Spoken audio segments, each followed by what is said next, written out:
Bueno, en esta oportunidad vamos a hablar acerca de la Biblia y las traducciones que se han producido de manera bastante célebre a lo largo del tiempo. No podemos dedicarnos a todo el tema de la traducción bíblica, por ello hemos elegido 3 momentos puntuales. Comencemos por definir la Biblia, que debe ser algo fácil dado que residimos en un país que tiene una amplia tradición cristiana católica. La Biblia es un conjunto de libros, de ahí viene el nombre, que sirve como una referencia sagrada tanto para judíos como para cristianos, ¿no? A nivel de traducción podemos decir que es uno de los libros más traducidos de la historia. El Nuevo Testamento y el Antiguo Testamento en conjunto pueden verse en traducciones a 426 lenguas, mientras que el Nuevo Testamento solo, ¿no?, ha sido traducido a cerca de 1100 lenguas. Entonces, en un índice de traducciones, sin duda, la cantidad de traducciones que ha tenido la Biblia es resaltante, ¿no? Bueno, ¿qué 3 momentos de la Biblia vamos a ver hoy? Vamos a dedicarnos a la Septuaginta, a la versión de Jerónimo de Estridón, llamada la Vulgata, y también a la versión de Martín Lutero. La Septuaginta fue producida entre los años 300 y 200 a.C. por una serie de estudiosos de habla judía, ¿no?, que en esos momentos estaban residiendo en Alejandría. Eso se le conoce como la diáspora greco-romana, ¿no? En el caso de la Vulgata, sabemos que fue producida por San Jerónimo de Estridón, por encargo de Dámaso I. Tengamos en cuenta que esta versión fue producida por una sola persona en un periodo de 23 años. El encargo fue en 383 después de Cristo y se terminó en 406 después de Cristo. Y finalmente tenemos la versión de Martín Lutero, que se produce en todo este periodo de la Reforma, ¿no?, justo unos años después de la invención de la imprenta. Entonces hay también algunas implicancias políticas por todo el tema de la democratización del libro incluso, ¿no?, en el caso de Lutero. Pero pasemos a ver ahora una por una, ¿no? Un comentario breve acerca de la Septuaginta, de la Vulgata y también de la versión de Martín Lutero. En el caso de la Septuaginta debemos mencionar que ha traído mucho debate con respecto a cómo se traducía entonces, ¿no?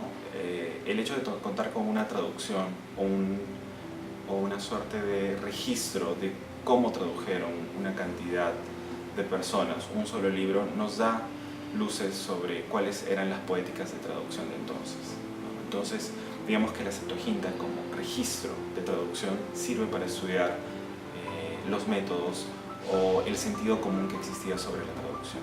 Por otro lado, la Septuaginta también tiene una tradición sobre lo que se cree que fue, ¿no?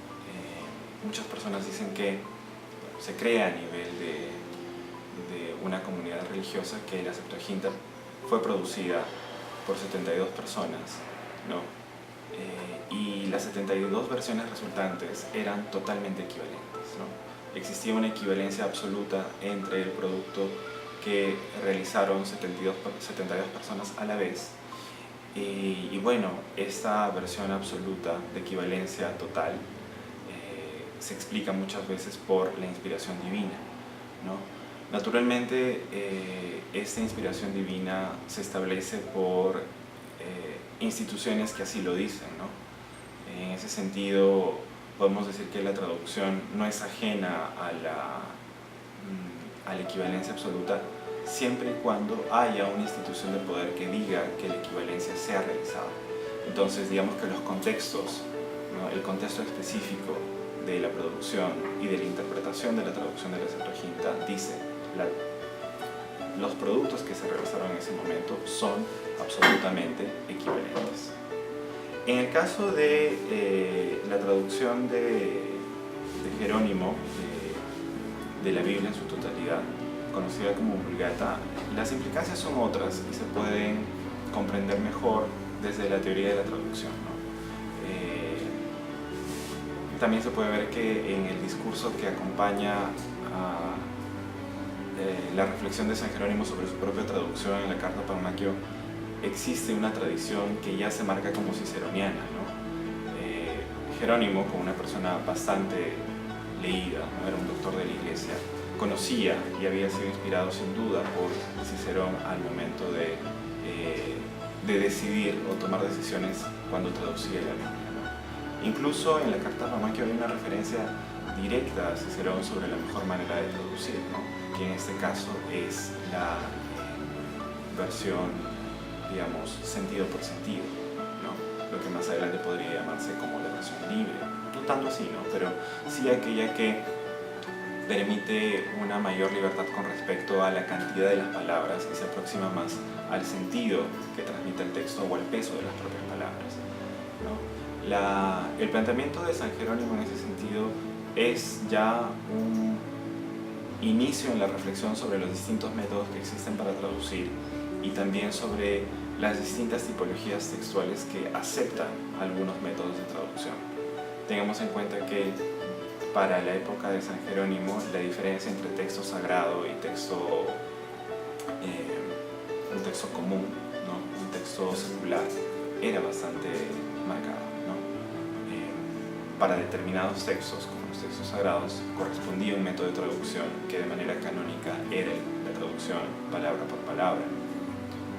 San Jerónimo transgrede ese método canónico y en distintos pasajes de su traducción opta por una versión que se alinea más al método sentido por sentido, ¿no? En el caso de Lutero también se puede marcar una referencia ciceroniana, ¿no? Y también al propio San Jerónimo. Si hacemos una comparación de los textos, ¿no?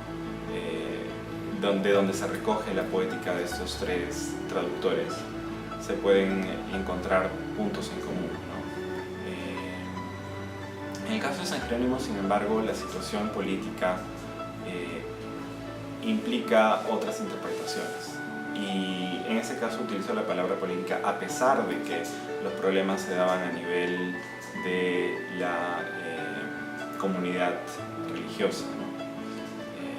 Política por el tema de poder que en esos momentos se estaba manejando, ¿no?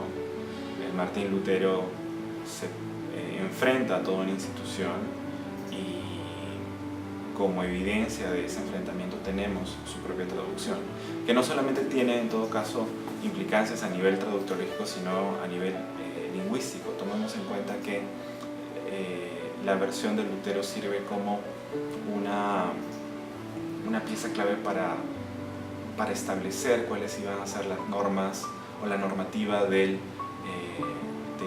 alemán moderno, ¿no? Digamos que antes de Lutero lo que se hablaba era un proto-alemán, ¿no? Y lo que viene luego ya es un alemán con unas bases mejor sentadas.